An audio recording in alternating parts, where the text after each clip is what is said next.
kelompok. Kalian di sini apakah udah pernah melakukan sesi bimbingan kelompok? Belum. Baiklah, saya jelaskan ya apa itu bimbingan kelompok. Jadi bimbingan kelompok itu suatu layanan yang dimana di dalam kegiatan ini kita membahas tema yang sedang lagi viral atau sedang lagi hangat yang dibicarakan. Nah, dari kegiatan ini kalian nggak perlu takut untuk mengeluarkan diskusi kalian ataupun pendapat kalian. Kalian bisa saling merespon, memberikan pendapat, dan saling berinteraksi satu sama lain. Saya harap kalian aktif ya untuk berdiskusi di kegiatan hari ini. Nah, tujuan dari bimbingan kelompok ini untuk mengembangkan potensi diri dan untuk berani berbicara di depan umum. Yang sudah saya jelaskan tadi, jadi kalian gak usah takut ya buat mengeluarkan pendapat kalian, karena dalam kegiatan ini melatih kita untuk bisa berani berbicara di depan umum. Nah, selagi ada masalah ataupun hal-hal yang bersifat rahasia atau aib itu cukup di sini saja kita bicarakan ya. Di luar dari ruangan ini kita tidak perlu untuk dibicarakan lagi. Nah, selanjutnya kita berjalan dengan lancar untuk kegiatan hari ini. Kita terlebih dahulu ya. Siapa di sini yang memimpin doa? Ya, saya boleh Kak. Ya, sebelum kita mulai bimbingan kelompok hari ini, langkah ini kita berdoa terlebih dahulu, berdoa masing-masing, berdoa dimulai.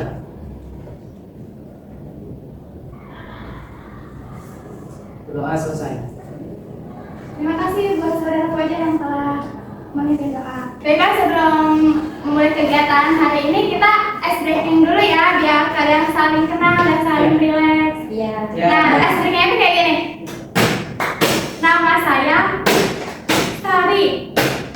Hobi saya badminton. Iya, siap. Ya, dimulai dari siapa? Nala. Ya, Nana. Ini bareng-bareng kan? Iya. Iya, bareng-bareng. Iya. 2, 3. Nama saya Nala. Hobi saya menyanyi.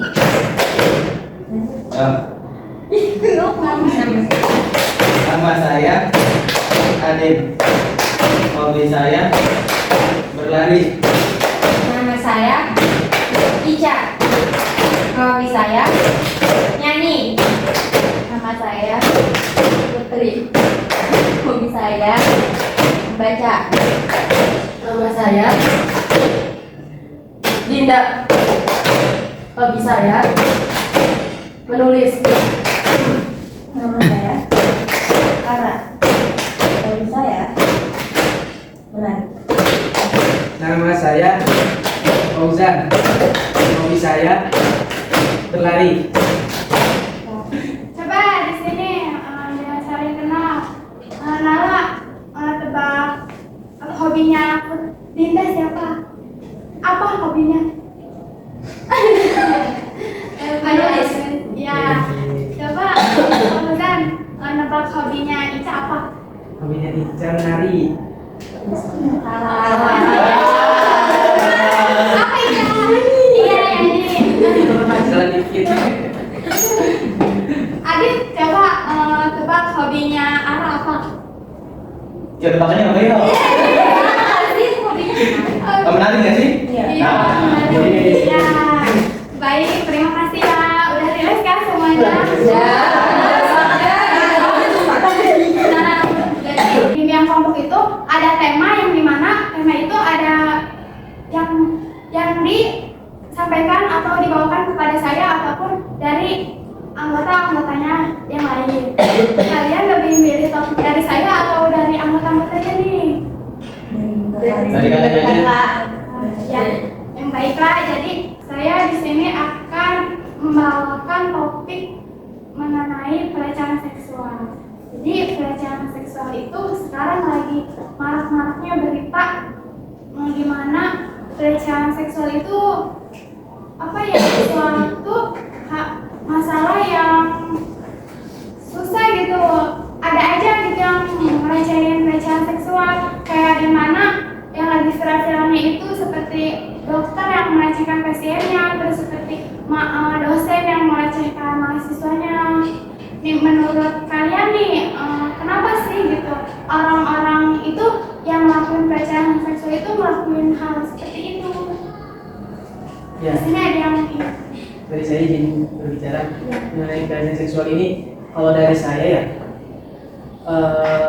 ketika seorang mempunyai nafsu terus di situ ditambah ada kesempatan nafsu yang memang tidak terbendung ya, atau mungkin nafsu yang biasa tapi ada kesempatan yang terbuka lebar gitu. Misalkan ya kasus saat ini booming dokter itu kan dia melakukan hal seperti itu kan di jam-jam subuh tuh, jam-jam pagi ya, saya tuh di berita ya, jam malam ya, yang dimana kan itu kesempatan untuk melakukan hal tersebut kan itu peluangnya besar. Yang dimana kan peluang besar yang pertama, orang-orang mungkin sudah sudah minim banget dalam menjenguk pasien, orang sekitar ataupun mungkin para perawat juga sudah istirahat di tempatnya masing-masing dengan beberapa, yang dimana itu menjadi kesempatan yang peluang besar gitu bagi dokter, yang dimana dia ada nafsu dan ditambah kesempatan itu sendiri untuk melakukan pelecehan seksual. Ya, terima kasih atas pendapat dari Fauzan. Yang lain ingin ada yang berpendapat dari untuk pendapat? Mungkin kalau menurut dari saya, kalau misalnya pelecehan seksual itu kan kita lihat dari sisi laki-laki, yang mana emang laki-laki itu kan walaupun baik, tapi kan pasti ada sesuatu kan yang yang ada yang maksudnya yang kita nggak tahu gitu kan maksudnya mereka juga punya hawa nafsu sendiri kan, mungkin mereka bisa menjaganya gitu kan, tapi terkadang perempuannya juga yang tidak bisa menjaga. Contohnya itu kayak misalkan waktu mereka terbuka itu bisa buat anak itu kayak gimana gitu kan, karena nafsunya kan naik kayak tinggi banget gitu kan, seksi banget, beli banget gitu kan.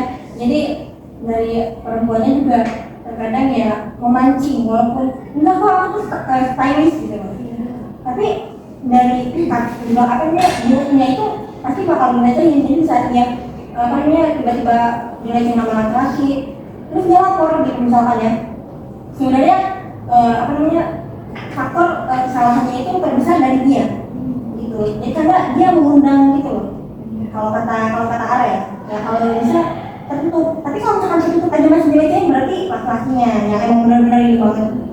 Iya, itu sih kalau kata Ara. Wajib harus nikah. Iya. Bagus untuk pendapat Ara. Apa lagi yang menanggapi? Ya, silakan. Dan kalau menurut saya juga pelecehan seksual tuh enggak melulu dari lingkungan pertemanan atau lingkungan luar, itu dari lingkungan luar juga ada.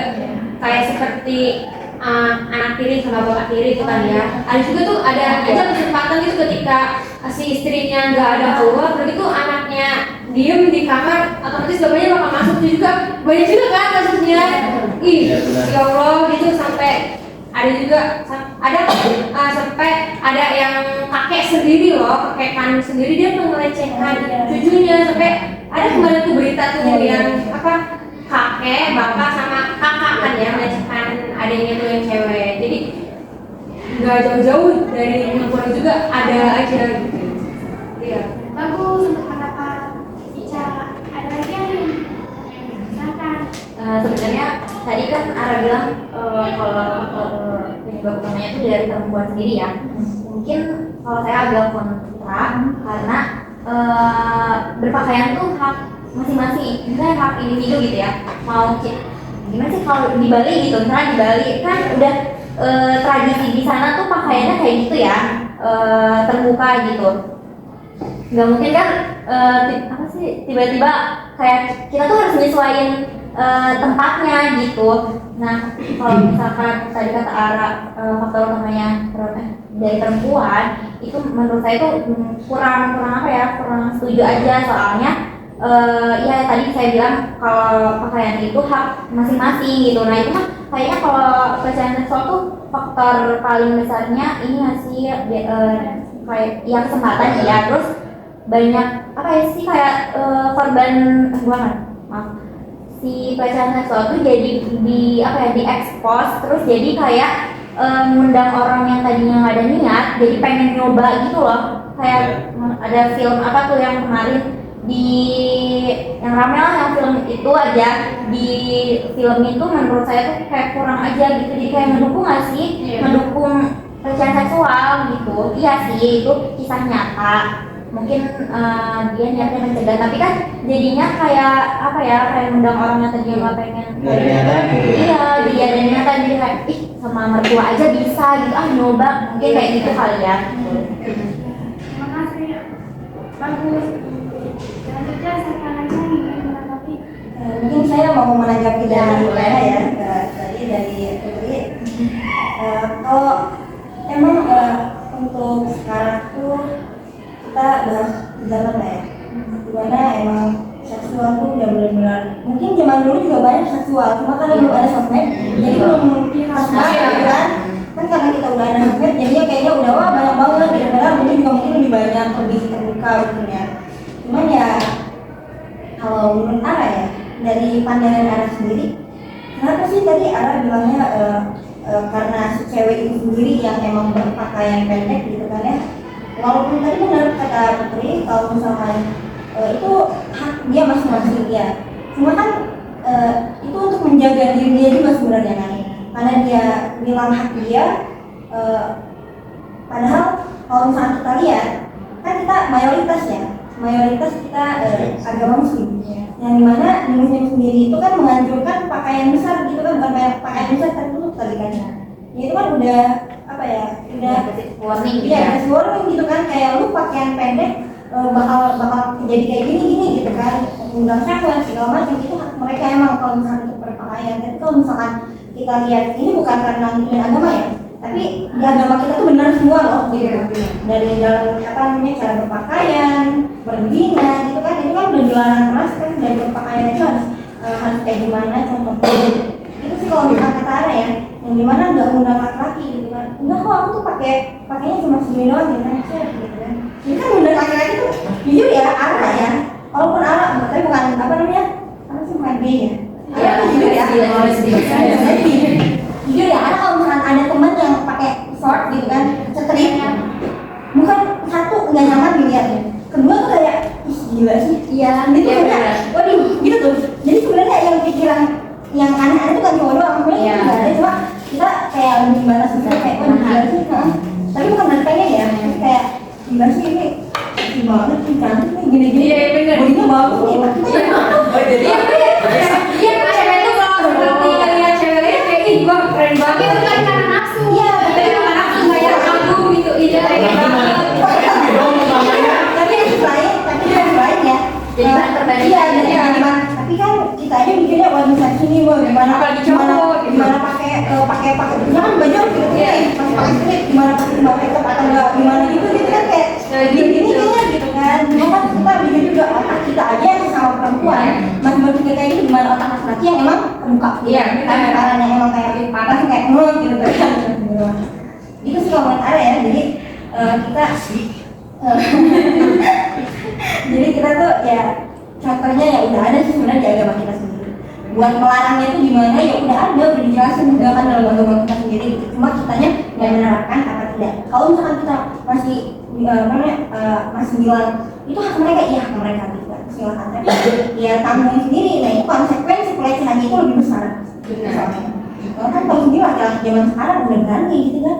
Lu mau ngapa-ngapain juga, mau trek-trek juga tetap aja gitu kan, dipaksa atau nggak diapain gitu kan. Gitu sih kalau Ara. Ya apalagi Bagus Ara. Iya. Silakan. apalagi kan sekarang zaman digital ya. Sebetulnya kan pelecehan seksual enggak ada sekarang aja gitu ya. Justru dari dulu juga memang sudah ada ya, tapi belum terekspos oleh halayak umum, hanya orang-orang sekitar saja. Tapi dengan adanya media sosial juga justru malah meningkatkan orang-orang untuk melakukan pelecehan seksual. Seperti contohnya apa ya, orang-orang perempuan ya, kembali lagi yang tadi yang berpakaian apa ya, tidak patut sebetulnya dilihat untuk kepada kaum laki-laki, terus mereka posting, terus jadi banyak lah yang like dan jadi FYP, dan malah jadi yang lain yang perempuan yang mereka hanya melihat buninya aja, terkenalnya aja, famous-nya aja, justru yang lain malah ikut-ikutan. Nah, terpancing lagi anak perempuan yang lain, bahwa dia jadi terkenal. Nah, otomatis anak laki-laki juga jadi bahan tontonan juga, jadi bahan hal biasa gitu, jadi tonton karena udah banyak gitu di media sosial. Dan untuk di dunia nyata juga menjadi mempermudah gitu loh, kayak udah makin kuat gitu rangsangan laki-laki itu sendiri, karena dari media sosial itu sendiri yang memang mempermudah bagi para kaum laki-laki untuk melakukan hal-hal seperti itu. Apalagi di media sosial juga tontonan yang benar-benar menuju cenderung ke perlakuan seksual itu mudah diakses di media sosial saat ini. Tinggal kita cari lalu akan muncul. Nah, hal ini juga menjadi salah satu pemicu laki-laki juga dengan gampang melakukan pelecehan seksual di dunia terhadap perempuan. Itu perlu kita peka peduli gitu di media sosial ini karena sangat besar gitu pengaruhnya terhadap pelecehan seksual ini. Itu sih. Ya, bagus pendapat dari Pak dan dari ini. Kalau menurut saya ya, kalau dari banyaknya pelecehan seksual itu mendingan kita tutup lah, jangan ngepost di media sosial tentang yang kayak gimana ya tubuh kita misalkan bagus gitu tuh kan kelihatannya, karena dari kan media sosial juga nggak tahu kalau yang maksudnya itu bukan kalangan dewasa doang, tapi ada kecil juga. Jadi dari kecil sering lihat begituan, jadi dewasanya udah misalkan udah tahan gitu tuh. Nah dari situ sih kalau menurut saya, jadi harus kita lihat dari perempuan sendiri yang menjaga auratnya jadi Ya, berarti kembali lagi kepada diri sendiri ya. Itu. Dan laki-laki juga harus kuat dalam nafsunya. Bukan dari perempuan aja, Iya, gitu. pastinya. Laki juga Iya, harus menjaga. Menjaga. Ya. Laki-laki juga harus menjaga. Nah, ada nggak cara-cara menjaga hawa nafsu juga ya? Ya, banyak sih. Banyak ya, puasa lah laki-laki gitu kan? Ya, itu. Lebih ke ini nanti ngelakuin hal positif. Iya, yang positif lah, jangan ya kalau yang rokok ya jangan rokok dulu gitu kan, tahan dulu. Kan salah satu menjaga hawa nafsu juga ya. Iya, betul. Gitu sih. Masa rokok aja nggak bisa ketahan, katanya masa rokok aja nggak bisa ketahan gitu kan. Apalagi punya cewek bening gitu. Terus ya. Ya terus saat ini juga ya yang perlu kita soroti juga remaja saat ini kan remaja saat ini itu banyak gitu sekarang itu melakukan pelecehan seksual, bisa sampai dia hamil gitu di luar nikah. Hal ini perlu kita soroti ya, karena kenapa kita perlu soroti? Karena remaja ini yang dimana mereka fase pertumbuhan di otak mereka, terus tubuh mereka, ya badan mereka, tubuh mereka, fase pubertas, yang dimana hal ini justru harus disibukkan dengan kegiatan positif, bukan di dalam kegiatan negatif gitu dengan pelecehan seksual itu. Dan pelecehan seksual ini memang udah seperti gampang banget gitu jalannya, seperti udah mulai terbuka gitu untuk melakukan hal itu. Karena ya tadi dari media sosial udah mudah dijangkau, yang menjadi stimulus bagi para laki-laki dan perempuan juga untuk pengen dilihat oleh kaum laki-laki gitu. Dan ini dua arah sih, nggak satu arah aja tentunya. Ini nggak ada yang perempuan ataupun laki-laki. Dua-duanya ini berkaitan gitu, tidak berat sebelah gitu, seimbang. Gitu. Terima kasih teman-teman semuanya. Baik, menanggapi. Iya, Dina silakan.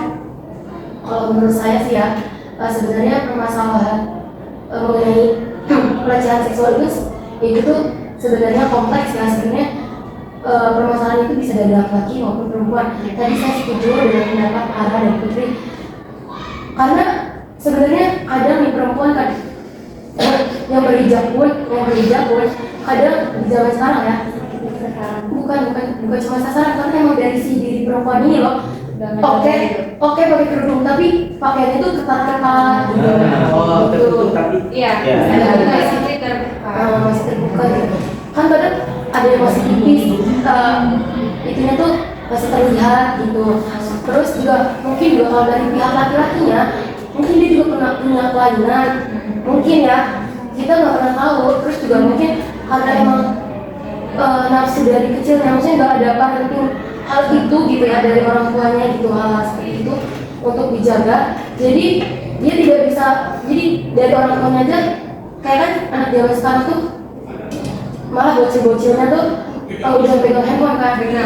Nah itu tuh kadang suka nggak dicekin, misalnya situs-situs apa, web apa yang udah mereka lihat. Kan kadang kita nggak pernah tahu, kadang orang tuanya tuh malah nggak peduli, kasih aja handphone. Nah itu sebenarnya juga jadi permasalahan untuk orang tua gitu juga sih menurut saya. Terima kasih, Dina. Lagi yang menanggapi? Iya, kan kata kakak tadi kan sekarang anak kecil tuh udah bisa pegang HP dan mereka sudah bisa mengakses itu juga benar. Kebanyakan juga sekarang baru juga anak SD gitu mereka udah pegang HP dan mereka udah kayak lihat-lihat gitu, kayaknya bukan satu dua orang doang, tapi hampir semua. Dan itu mereka juga ke temannya ceweknya kayak udah senang gitu, ketika ketemu asal pegang-pegang gitu kan ya, itu kan kayak ih apa sih gitu. Dan itu ceweknya juga sama gitu, mereka kayak macem-macem gitu. Jadi kayak sama-sama ngecehin gitu, cewek ngecehin cowok, cowok ngecehin cewek gitu, kayak kekurangan dari pihak orang tua juga, kurang komunikasinya gitu. Itu jadi apa sih ya? Jadi kayak buat orang tua sama jadi merusak anak bangsa. Iya, masih kecil udah Jadi nggak ada yang berkembang. Jadi biasanya udah di otaknya tentang porno aja udah gitu kan. Karena kan emang kalau misalkan udah masuk ke ranah itu, sebenarnya otak tuh langsung kan biasanya apa ya? Iya, langsung kayak yang namanya hawa nafsu ya. Ya makanya kita tuh kayak harus menjaga aja sih, yang pertama penjagaan dalam diri ya laki-laki maupun perempuan gitu sih. Bagus, pendapat Aras. Ada yang menanggapi? Iya, izin memberikan pendapat. Dari perbincangan tadi, iya sih saya setuju. Pertama itu yang harus ditingkatkan kesadaran diri dan kepedulian ke lingkungan sekitar. Kayak kan sekarang banyak banget ya kasus-kasus yang bahkan anak SD pun udah bisa menghamili wanita yang jauh umurnya. Ada yang kalau dari saya pernah baca dari kasusnya ini orang dikit sih, waktu guru lesnya hamil sama anak SD dan sampai punya anak. Itu kan karena emang ya namanya juga mungkin karena emang dua juga berbebas gitu. Cuma kan berarti emang kontrol orang tua dalam diri dia itu benar-benar keseluruhan itu sampai itu segitu anak SD gitu umurnya sekitar 12 tahunan kalau nggak salah. Jadi kalau pas dari kesadaran diri, apalagi kan masih kecil ya, namanya anak kecil kan dia pasti belum tumbuh kesadaran dirinya gitu. Kita tuh selaku orang-orang yang lebih dewasa di sekitar dia itu emang harus peduli, harus ngecekin gitu. Terus kayak sebisa mungkin walaupun emang kita perlu teknologi di zaman ini, kita juga harus membatasi gitu, biar nggak ada kecanduan. Kan nonton-nonton video kayak gitu, entah membaca atau apa, itu kan memang termasuk salah satu yang membuat kita kecanduan ya sama HP gitu, anak-anak kecil apalagi. Makanya mungkin kalau bisa punya adik segala, pokoknya keluarga itu kalau masih kecil sebisa mungkin jangan sampai ketergantungan lah, entah itu diajak main atau mengerjakan kegiatan positif lainnya. Terima kasih aku bagus pendapat dari Aras. Apa yang menanggapi? Ya tadi mengenai keluarga juga tentunya ya, tadi berarti kita masuk ke lingkungan ya, lingkungan yang mana yang sangat berpengaruh dalam pertumbuhan manusia ataupun perempuan.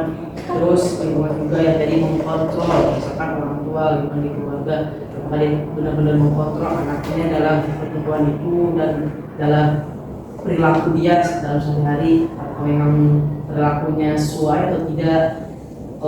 Jadi memang hal ini perlu kita soroti ya, dari lingkungan, terus media sosial, terus segi berpakaian dan sebagainya. Dan yang saya harapkan ya mengenai pelecehan seksual ini ya tentunya harus terminimalisir lagi ya, terus sampai kalau nggak ada sih tidak mungkin ya, karena dorongan manusia itu akan selalu ada ya, dorongan nafsu ataupun dorongan dari wanita pengen dilihat, ini saling saling akan ada terus ya, perempuan yang pengen dilihat terus sama laki-laki, perempuan, terus laki-laki yang belum bisa menahan nafsunya. Dan tentunya hal ini ya dari kita ini memberikan edukasi ya pada orang-orang yang memang sedang dalam tahap pertumbuhan tadi yang saya bilang remaja, karena remaja ini yang dimana pas labil mereka gampang mudah terpengaruhi, gampang mudah terbawa arus iya kayak misalkan di media sosial dan pacaran mereka jadi pengen mau terus jadi mudah, dan kayak ada orang yang nembak tiba-tiba terima gitu ya, karena kenapa ya, karena melihat dari media sosial yang mereka lihat terus hal ini juga ya, tadi kembali ke lingkungan yang dimana kita harus menanamkan gitu ya dari diri kita sendiri punya prinsip gitu ya, prinsip yang dimana ketika memang ada suatu hal yang melewati batas ya kita stop gitu, jangan sampai gitu prinsip seperti itu, karena kalau kita tidak punya prinsip ya kita akan bisa bilang perlahan gitu, perempuan yang dimana dia ada kemana-mana mau gitu kalau nggak ada prinsip gitu, dia keluar sama laki-laki banyakan gitu mau gitu, kalau prinsip itu bahaya itu ya harus kembali ke lingkungan yang membentuk dia sendiri. Bagus untuk pendapat Fauzan. Baiklah, di sini siapa yang mau mengumpulkan untuk pendapat Jadi kesimpulan yang tentang pelecehan seksual yang kita bahas hari ini, yang saya sempat simpulkan itu, jadi kita tuh harus punya barrier dalam diri kita sendiri. Jadi jangan bawa pengaruh lah sama orang, apalagi kan zaman sekarang ya mungkin 98% masyarakat Indonesia itu bebas ya. Nah, yang saya lihat di Facebook kayaknya pacaran semua deh gitu. Iya benar. Ini jangan banget ya, sino gitu kan. Kemana sih pada habis.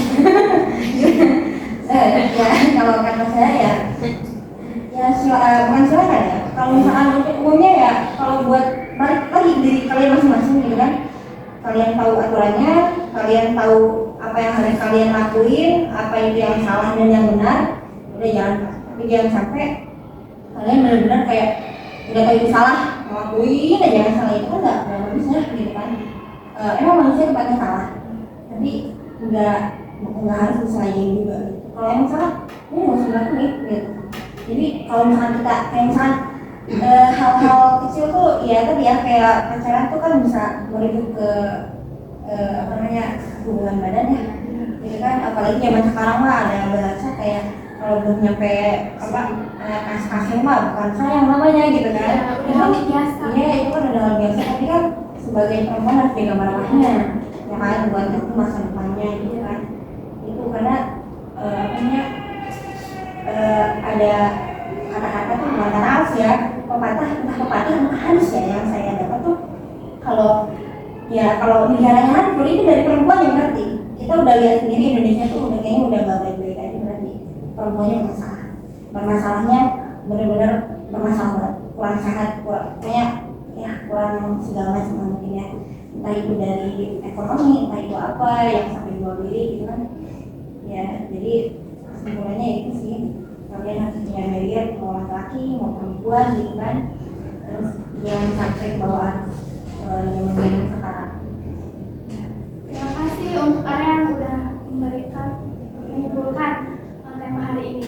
Nah, saya mau nanya, ketika kalian di posisi seperti ini, apa nih yang akan kalian lakukan seperti itu?